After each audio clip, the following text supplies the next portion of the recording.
मूलम गुरु मूर्ति पूजा मूल गुरु पदम मंत्र मूलम गुरु वाक्य मोक्ष मूलम गुरु कृपा।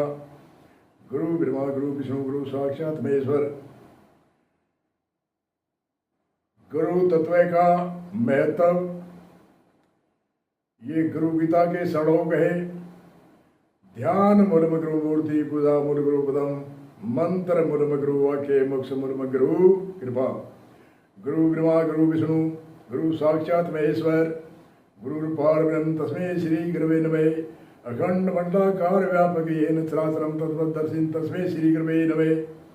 ये श्लोक गुरु शिव जी के गुरु गीता के हैं और इन श्लोकों को कोई भी आयोजन होता है, शुभ आयोजन होता है, अनुष्ठान होता है, चाहे कोई धार्मिक कोई भी, चाहे कथा का आयोजन हो, चाहे सत्संग आयोजन हो, चाहे कोई जागरण आदि कोई भी धार्मिक स्थापना में, चाहे यज्ञ होम हो, चाहे कोई फेरा शादी हो, सब अच्छे मुहूर्त के अंदर ये श्लोक बोले जाते हैं।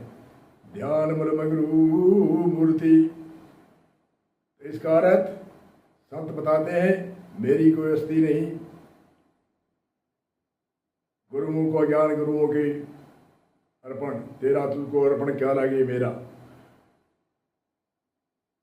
ध्यान का मूल केंद्र के है जो एक ध्यान करने के बाद में जितनी भी परमात्मा की दैविक शक्तियां हैं सबका ध्यान एक ध्यान करने में समावेश हो जाता है। ऐसा कौन सा ध्यान है?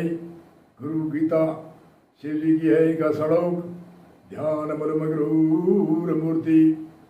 पूजा अनेक प्रकार की पूजा है, 5 प्रकार की पूजा, 10 प्रकार की पूजा, 16 प्रकार की, 32 प्रकार की, 64 प्रकार की सामग्री से दैविक शक्तियों की पूजा करते हैं, यज्ञ करते हैं, हवन करते हैं आदि आदि। तो एक पूजा करने के बाद में सभी पूजा समावेश होती है। वैसी कौन सी पूजा है? कहते पूजा मूल गुरु पदम मंत्र मूलम गुरु वाक्य। मंत्र का मूल केंद्र क्या है?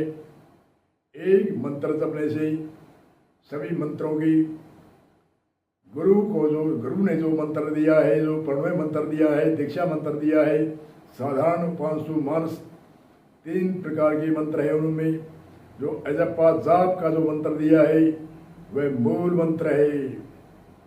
पूजा मूल गुरु पदम मंत्र मूलम गुरु वाक्य। गुरु का वाक्य है वो मंत्र का मूल केंद्र है।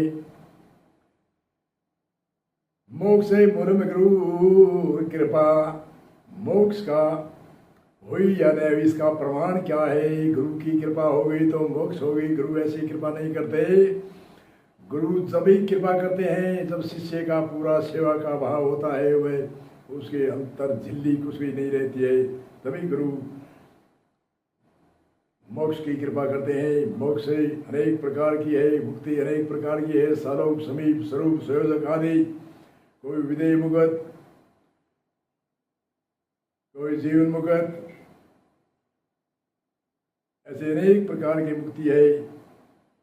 अनेक तरह से मोह को क्षय करने वाली, मोक्ष दुखों की निवृत्ति करने वाली अनेक संतों ने अनेक तरह से मोक्ष मुक्ति बताई। परंतु मोक्ष मुक्ति हुई या नहीं, इसका प्रमाण क्या है? मंत्र मूलम गुरु वाक्य तो मोक्ष मूलम गुरु कृपा। गुरु की कृपा है तो मोक्ष हो गई। गुरु ब्रह्मा गुरु विष्णु गुरु साक्षात महेश्वर। गुरु पार ब्रह्म तस्मै श्री गुरवे नमः। गुरु ब्रह्मा के रूप में है। ब्रह्मा जैसे संसार की उत्पत्ति करता है वैसे हृदय के अंदर भक्ति की उत्पत्ति करता है। गुरु ब्रह्मा गुरु विष्णु है। जैसे विष्णु परमात्मा की शक्ति है, वो संसार का पालन करती है। दुष्ट होके दुष्ट रुड़ाए, प्रलय करे सहार। दुष्ट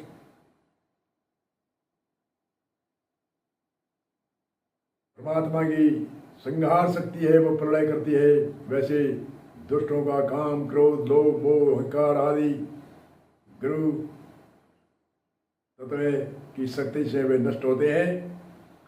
और एक पार ब्रह्म परमात्मा है, उनकी 4 शक्तियां काम करती है। वैसे तो परमात्मा की पार का अर्थ होता है अपार, कोई सीमा नहीं है, परंतु फिर भी संसार के अंदर 4 तरह की आम देखने में होती है। एक पार ब्रह्म रूप चतुर्धर लीला करत विहार। ब्रह्मा हो के वेद प्रकट करे रचा सकल संसार, विष्णु हो के विश्व ने पाले धर्मेत लेवे अवतार, रुद्र हो के दुष्ट लुढ़ावे प्रलय करे सहार, अचल राम मोक्षों के कारण गुरु मूर्ति लेवे धारे, अचल राम मोक्ष से जन भक्त जनों के कारण से गुरु मूर्ति नित्य रूप से अवतरण होती है।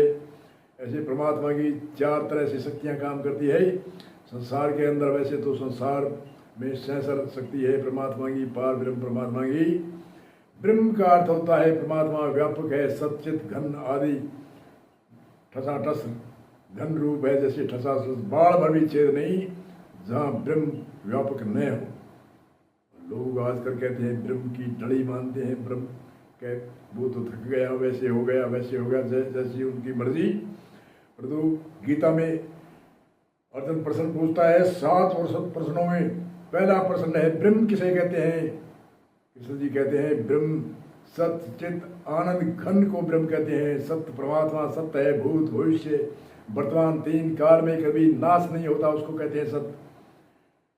चित्त कहते हैं खुद चेतन, परमात्मा खुद चेतन है, सचित आनंद रूप है, आनंद कभी क्लेश नहीं होता। हमारे तो आज आनंद है, 5 मिनट बाद में दुख होता है। ऐसे परमात्मा सचित आनंद घन रूप है, घन रूप जैसे घन ठसाठस होता है एरण, वैसे ही बाढ़ पर भी जगह ऐसी खाली नहीं है जहाँ परमात्मा व्यापक ब्रह्म व्यापक न हो, उसको ब्रह्म कहते हैं अर्जुन। जो बाढ़ भर भी छेद नहीं, सचित आनंद। ऐसे ही गीता में रामायण में कहते हैं व्यापक एक ब्रह्म अविनाशी, सच्चेतन आनंद घर राशि, वही भाषा बोलते हैं।